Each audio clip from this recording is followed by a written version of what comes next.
बिस्मिल्लाहिर्रहमानिर्रहीम। अस्सलाम वालेकुम। Welcome to my channel Shaisa with kitchen. आज शाइसा विद किचन में हम बड़े ही आसान तरीके से बड़े ही मज़े के बॉयल एग और कोफ्ते की रेसिपी बनाने वाले हैं। बहुत ही आसान तरीके से हम बनाएंगे, बहुत ही सिंपल तरीके से और घर के अज्जा से हम बनाएंगे। तो जिसके लिए हमने जो जो अज्जा लिए हैं मेरे पास मौजूद है, मैं आप लोगों को बताती चलूँ। ये मेरे पास है चने का पाउडर। आप भुने हुए चने ले सकते हैं, उसको साफ़ करके उसका पाउडर आसानी से घर बना के उसे स्टेन कर लें। आपको आसानी से, अगर इस तरह नहीं करना चाहते तो चने का पाउडर मार्केट से भी ऐसे अवेलेबल है हमारे पास। ये हमारे पास एग हैं। ये मेरे पास 2 अदद जो है ना दरमियाने साइज़ के हमने प्याज लिए हैं, उसको मैंने चॉप कर लिया हाथ की मदद से। तो ये मेरे पास पेस्ट है। 3 अदद मैंने टमाटर लिए हैं, उसका लहसुन अदरक का पेस्ट है। 1 चम्मच लहसुन है और 1 चम्मच अदरक और हाफ के जी हमारे पास बीफ है।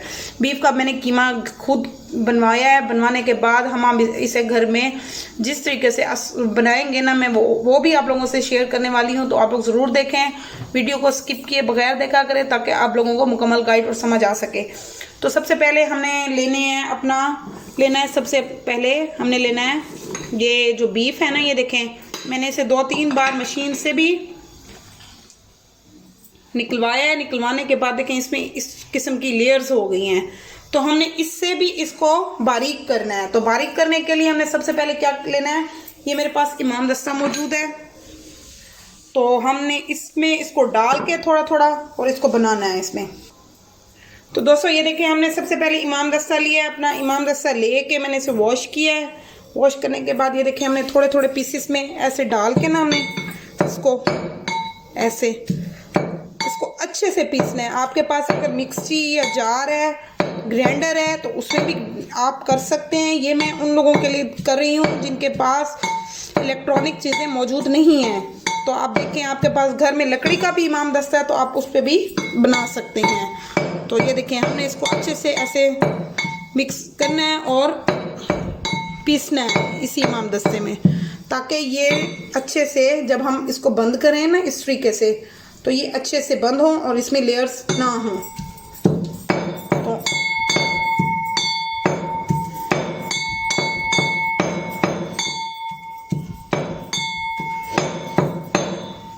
तो मैं आप लोगों को ये बताने लगी हूँ कि हमारे ये कोफ्ते हैं क्यों खुल जाते हैं।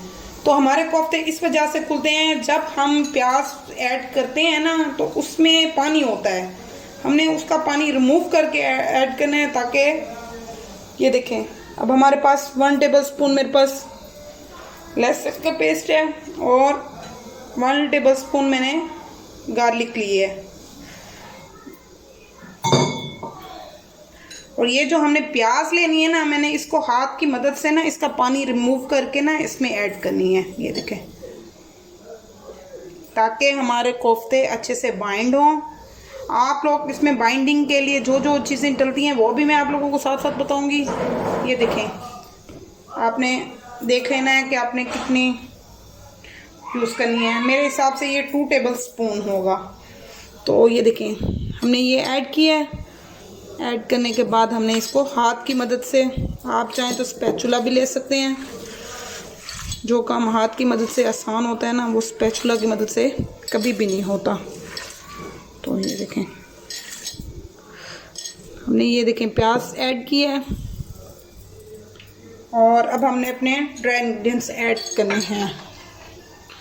तो इसमें मैंने डालना है 1 टीस्पून है ज़ीरा पिसा हुआ, और ये हमारे पास 1 टीस्पून है सूखा धनिया और 1 हाफ टी स्पून गरम मसाला, और ये 1 टीस्पून है रेड चिली, और ये 1 टीस्पून मैंने लेना है इसका ब्लैक पेपर यानी कि काली मिर्च का पाउडर, और 1 टीस्पून हमने नमक ऐड करना है इसमें। और हमने इसको अच्छे से मिक्स करना है। और ये मेरे पास है 2 टीस्पून भुने हुए चनों का पाउडर। आप इसमें बाइंडिंग के लिए पाउडर भी ऐड कर सकते हैं, एग की सफ़ेदी भी ऐड कर सकते हैं और खसखस भी ऐड कर सकते हैं। ये आप लोगों अगर आपके पास ये भुने हुए चनों का पाउडर नहीं है तो आप ये 3 चीज़ें इसमें बड़े आसानी से ऐड कर सकते हैं। तो ये देखें, हमने इसको अच्छे से मिक्स करना है।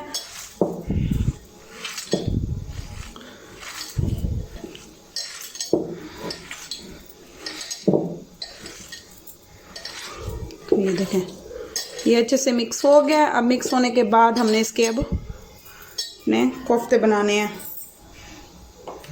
बहुत ही आसान, देखें सिंपल तरीके से हमने घर में बनाए हैं। इसमें मैंने कोई ऐसी चीज़ें नहीं यूज़ की जिसकी वजह से आपके घर में चीज़ें मौजूद ना हों।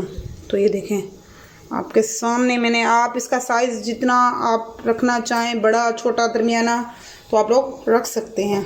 इसमें क्रैक है तो ये थोड़ा सा मिक्स होगा तो इसका जो ये क्रैक्स आ रहे हैं ना इसमें, वो ख़त्म हो जाएंगे खुद ब खुद। तो दोस्तों ये देखिए, हमने अपने कोफ्ते बनाना स्टार्ट किए हैं हाथ से। ये देखें, आप अपने हाथ के हिसाब से देख सकते हैं कि आपने इसमें कितना रखना है। तो ये देखें,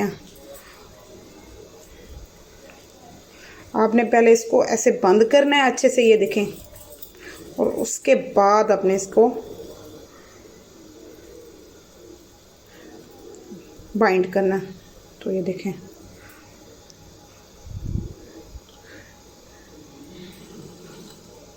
तो ये देखें, अब मैंने ये कोफ्ते आपको आपके सामने मैंने बनाए हैं। अब हमने अपने कोफ्ते बना लिए हैं, मैंने आपको बना के भी कुछ दिखाए हैं। तो ये देखें बिल्कुल, अब ये देखें ये थोड़ी देर पड़े रह गए हैं, हमने 5-10 मिनट इसे स्टे देना है। तो ये देखें 5-10 मिनट स्टे देने के बाद ना ये बिल्कुल सेट हो जाएंगे। इसमें इनमें जो क्रैक्स आते हैं ना वो भी ख़त्म हो जाएंगे। हम क्या करते हैं, जब बनाते हैं तो उसी वक्त बना के इसको बीच में डाल देते हैं, ऐसे नहीं करते। हमने इसको 5 से 10 मिनट ऐसे बना के स्टे देना है। स्टे देने के बाद हमने इसको अपने कुकिंग प्रोसेस की तरफ लेके चलना है। तो चलते हैं, हम इसको पकाते हैं और साथ साथ मैं इसकी करी भी बनाऊंगी। जो मिसाले हैं जो मैंने रखे हुए हैं वो भी मैं आप लोगों को दिखाऊंगी कि हमने इन्हें किस तरीके से कुक करना है। तो अब हम इसे पकाना स्टार्ट करते हैं। बिस्मिल्लाहिर्रहमानिर्रहीम। तो दोस्तों ये देखिए, हमने अपना फ्लेम ऑन किया। ये जो 1 कप मैंने ऑयल लिया था ना, हमने इसको पूरा इसी में ऐड करना है। ऐड करने के बाद इसको हल्का सा हमने गर्म करना है।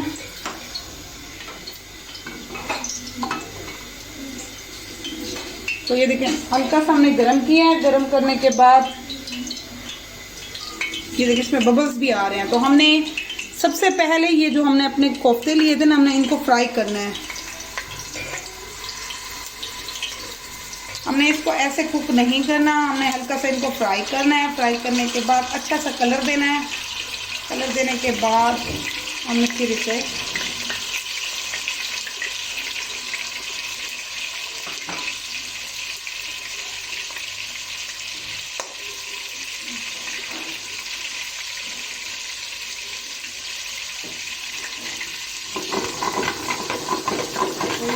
इसमें चम्मच नहीं चलाना, हमने सिर्फ इसे हल्का सा हिलाना है।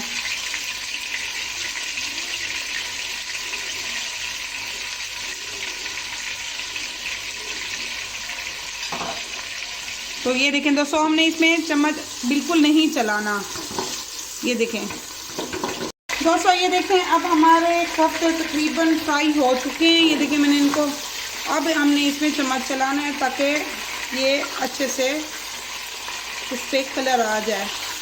तो मेरे ख्याल में इसमें कलर तकरीबन आ चुका है। अब हमने इसको बाहर निकालना है और हमने इसकी ग्रेवी अच्छे से तैयार करनी है।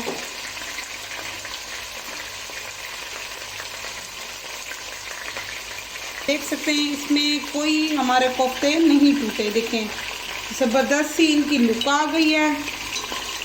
तो ये देखें, हमने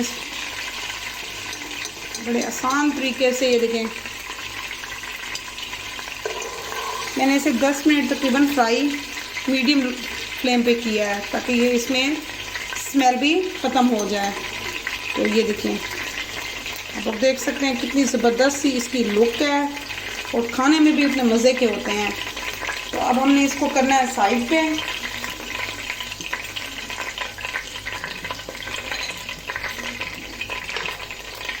अब हमारे पास ये जो प्याज मौजूद थी 2 अदद, मैंने उसी को इसी ऑयल में ऐड करना है, हमने ऑयल भी वेस्ट नहीं करना।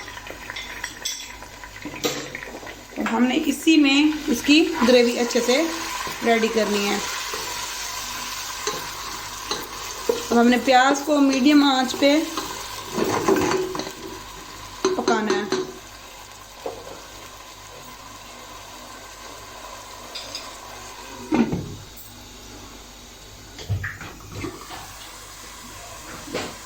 दोस्तों ये देखें, हमने अपने प्याज ये देखें अच्छे से कुक करने, इसमें अच्छा सा ये देखें कलर भी आ गया है।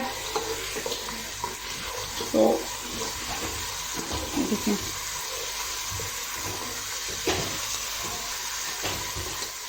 तो अब हमने इस टाइम पे आके लहसुन अदरक का पेस्ट मैंने ऐड करना है।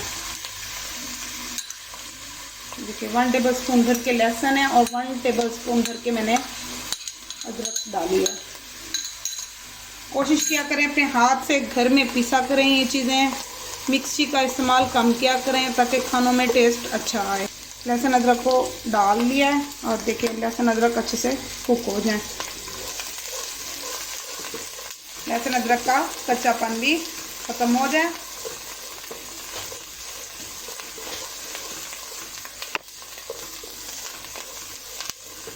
ये देखें माशाल्लाह से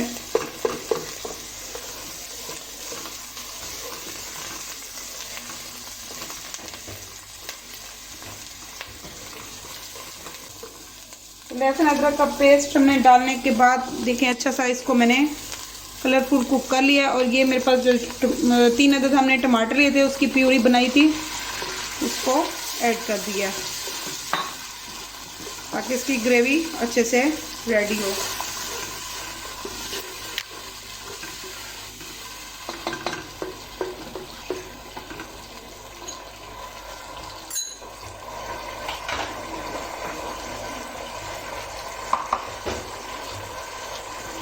अब हमने अपने ड्राई इंग्रेडिएंट्स ऐड करने हैं। मेरे पास है 1 टीस्पून रेड चिली, 1 टीस्पून ज़ीरा पाउडर, हाफ टी स्पून हल्दी पाउडर,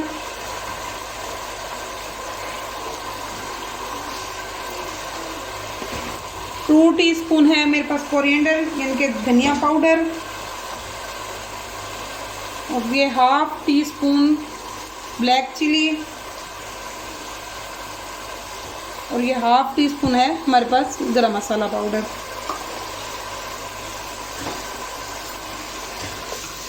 अब हमने इसे 5 से 10 मिनट के लिए कवर करके स्टे देना है ताकि हमारे टमाटर अच्छे से कुक हो जाएं इसमें और अच्छी सी ग्रेवी तैयार हो। अपने एग लेके मैंने इनको बॉईल करने ठहराया है। बॉईल करने जब हम ठहराते हैं तो इसमें मैंने 1 टेबल स्पून नमक का ऐड किया है। तो जितनी देर में हमारे कोफ्तों की ग्रेवी तैयार होती है और साथ साथ हमारे एग भी बॉईल हो जाए अच्छे से, तो हम सबसे पहले अब हम अपने कोफ्तों की ग्रेवी तैयार करेंगे और इसे 10 मिनट को बॉईल होने तक ठहराएंगे। बिस्मिल्लाहिर्रहमानिर्रहीम। तो दोस्तों ये देखें हमारी ग्रेवी अच्छे से रेडी हो गई है। तकरीबन ये देखें हमारी ग्रेवी अच्छे से कुक हो गई है। तो माशाल्लाह से ये देखें। तो अब हमने इसमें ऐड करने हैं ये 1 कप मेरे पास दही है। हमने थिक वाली दही लेनी है, पानी वाली दही नहीं लेनी। कोशिश करनी है कि घर की या गाढ़ी दही आपने इसमें ऐड करनी है और हमने इसको ऐड करना है और हल्का सा इसमें मैंने पानी भी ऐड करना है ताकि इसकी अच्छे से ग्रेवी तैयार हो। दोस्तों ये देखिए मैंने हाफ कप के करीब इसमें पानी भी ऐड किया ताकि हमारी ग्रेवी अच्छे से तैयार हो और दही भी अच्छे से इसमें पक जाए। तो मैं अब इसको कवर करती हूँ, इसे 10 मिनट स्टे देती हूँ इसी जगह पे। तो 10 मिनट के बाद हम चेक करेंगे। बिस्मिल्लाहिर्रहमानिर्रहीम। दोस्तों ये देखें हमने अच्छे से अपनी ग्रेवी तैयार की है। आप लोग देख सकते हैं, देखें हमारी ग्रेवी माशाल्लाह से ज़बरदस्त तरीके से कुक हुई है। ये देखें दही भी अच्छे से इसमें कुक हो गई है। कुक करने के बाद हमने इसको थोड़ा सा हाई फ्लेम करना और इसकी ग्रेवी को अच्छे से भूनना है। ये नहीं है कि हमने बस पका के इसको छोड़ दिया, नहीं, इसको अच्छे से थोड़ी सी हाई फ्लेम पे ना इसको अच्छे से भूनना है ताकि इसका टेस्ट अच्छा आए।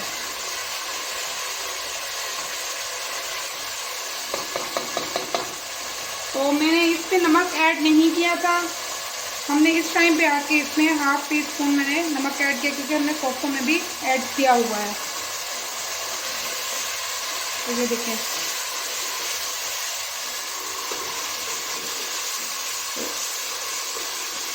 हमने इसकी उस वक्त तक भुनाई करनी है जब तक ये तेल हमारा ऊपर ना आ जाए और ये ग्रेवी अच्छे से थिक हो जाए। तो माशाल्लाह से बड़ी ज़बरदस्त सी खुशबू आ रही है।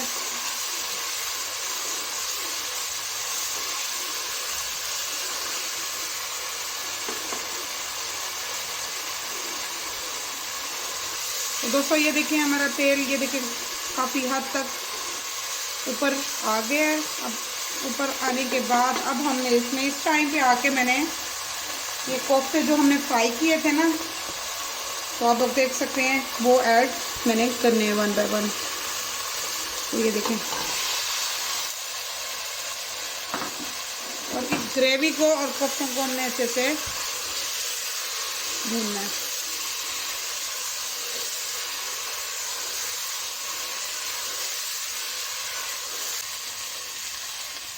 तो देखें हमने इस टाइम पे आके हमें देखें बहुत ज़्यादा कोफ्ते ज़रूरत ही है क्योंकि कुक करने की हमने पहले भी कर ली हैं कोफ्ते फ्राई।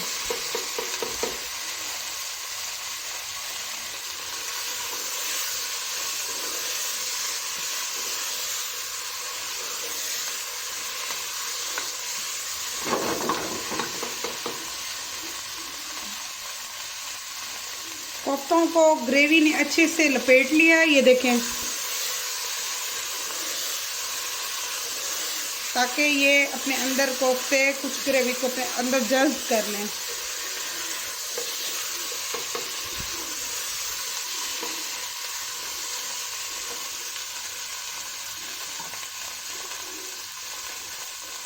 तो अब हमने ये जो एग बॉईल लिए हैं हमने, वो हमने ऐड करने हैं वन बाय वन।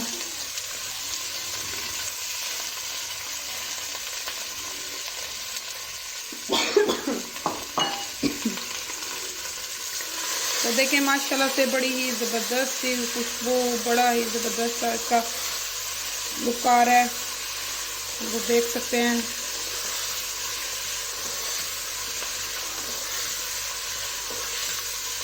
कुकिंग करना बहुत आसान है, अगर आपको टिप्स और ट्रिक्स आ जाए एक बार तो आप बड़ी आसानी से कर सकते हैं। अब मैंने इसे 5 मिनट इसी में कुक करने के बाद हमने इसमें पानी ऐड करना है। तो दोस्तों ये देखिए हमारे कोफ्ते और एग अच्छे से फ्राई हो गए। अब मैंने एक बाउल भर के पानी का ऐड कर लिया है। आप लोग इसमें जितनी चाहे ग्रेवी बनाना चाहे तो आप उस हिसाब से भी ऐड कर सकते हैं। और मैंने इस पर पानी डाल के दरमियानी आंच पे हमने इसे कुक करने के लिए ठहराना है ताकि ये अच्छे से कुक हो जाए।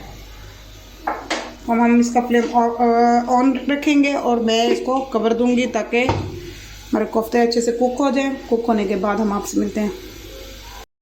दोस्तों ये देखें, अब हम इसको चेक करते हैं। तो देखें माशाल्लाह से ज़बरदस्त तरीके से हमारे कोफ्ते विद एग, कोफ्ता अंडा और कोफ्ता करी अच्छे तरीके से कुक होके रेडी हो चुकी है।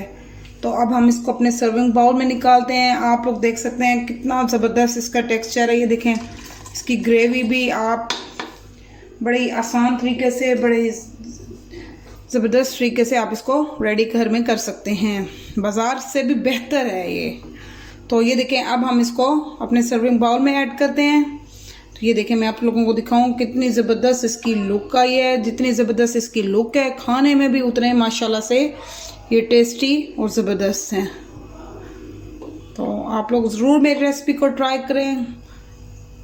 बेल आइकन को प्रेस करें और सब्सक्राइब करना मत भूलें। अगर कोई भी आपके जहन में सवाल है तो बेशक आप लोग मुझे कमेंट्स बॉक्स में आप मुझसे कर सकते हैं, मैं आपको उसका जवाब ज़रूर दूंगी। शाइस्ता विद किचन को सब्सक्राइब करना मत भूलें। ये देखें ज़बरदस्त तरीके से हमारे कोफ्ते विद करी रेडी हुए हैं, तो आप लोग ज़रूर ट्राई करें। अब हम इसकी गार्निशिंग करते हैं। तो ये देखें अब ये हमने इसको अपने सर्विंग बाउल में ऐड किया है। अब हमने इसमें हरा धनिया और मेरे पास है जिंजर यानी अदरक की स्लाइस की हुई हमने ऐड करनी है इसमें, और ग्रीन चिली। मैंने ग्रीन चिली इसमें इसलिए ऐड नहीं की क्योंकि हमने गार्निशिंग के लिए भी यूज़ करनी है। तो आप लोग ज़रूर मेरी रेसिपी को फॉलो करें, बेल आइकन को प्रेस करें और सब्सक्राइब करना मत भूलें शाइस्ता विद किचन को। आप सब लोगों की दोस्त शाइस्ता।